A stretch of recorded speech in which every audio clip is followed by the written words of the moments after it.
Welcome, everybody, to the latest edition of the NFL Draft Geek film breakdown. I'm Brian Johannes, and today, as you see, we're looking at Miami defensive tackle RJ McIntosh.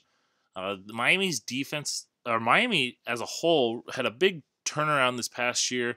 Their defense was a big part. I know we all saw the turnover chain in that, but I think the big part of the reason is this defensive line and guys like RJ McIntosh, Kendrick Norton, Chad Thomas are three guys in this draft that were a big part of Miami's resurgence back into the ACC championship game and looking like a program that's going to be on the rise for the next few years. So what I'm going to do is I'm going to look at RJ McIntosh, kind of give you my thoughts on him as a prospect, looking at some positives and negatives before giving my overall thoughts on him. So the first clip that I want you to see shows him against the run. So he is right here. He's on the left-hand side. Looks like he's either head up or slightly shading the outside of the right guard. So whether it's the 2 technique up on him or the 3 just off his shoulder. But he's going to take on this right guard, and right away he's got the leverage. He hits him good with his hands, gets underneath his pad level, stands him up right there. So he's in a prime position to back up this offensive lineman and read the run. And that's exactly what he does. And he sees the running back kind of coming in, so he goes to his right just a little bit to plug up that hole. The running back is going to cut back out, and he's able to redirect back to the outside, shut down that run, and ends up, he doesn't make the tackle there, but he's the reason that was a tackle for loss.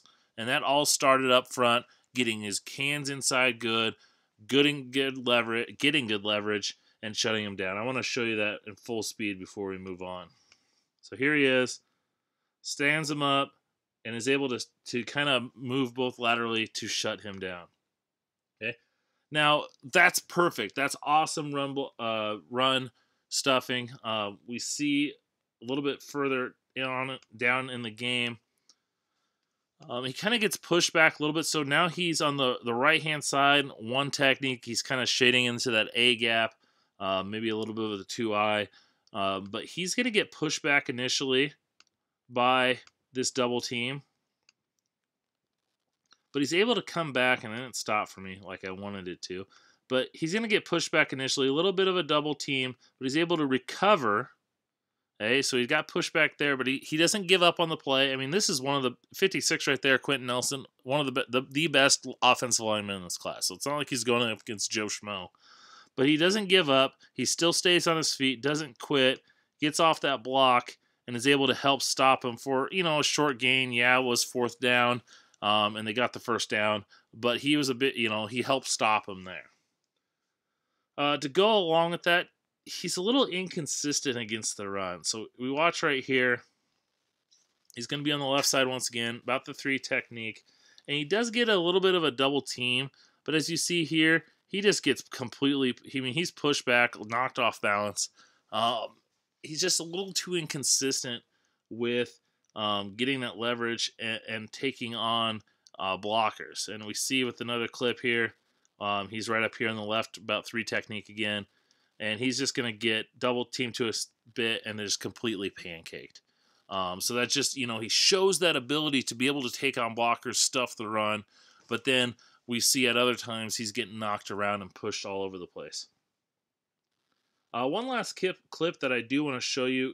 He's not a fantastic, a lights out pass rusher, but he does have this ability to. And you see him right here. Here's the arrow. Once again, probably about 3 technique, 2, a little bit shading the guard. And he's actually going to kind of loop around to this side. And just look at the power that he generates. Once again, coming around, knocks Quentin Nelson back, and is able to get in there and get a quarterback hit. And it may have been a tidge bit late, but, he's able to, get in there and get a hit on the quarterback. And hits do matter. I know, sacks would be the best, strip sacks and all that.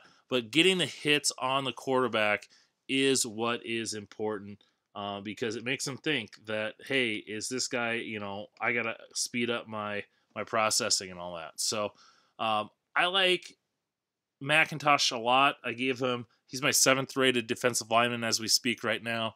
So he's just outside of that top 5. He's my 64th ranked player. So, I have him kind of in that late 2nd, early 3rd round range. I like him best as an attacking defender, a guy that's going to shoot the gaps and not necessarily, play that run and, take on defenders and read in that way. I want him moving forward and getting after the ball. So whether it's in a 4-3, maybe as a 3 technique, maybe even as a 1 technique and just attacking up that 1 gap. He could play at a 3-4. There's certain schemes like Wade Phillips. His 3-4 is more of an attacking 3-4.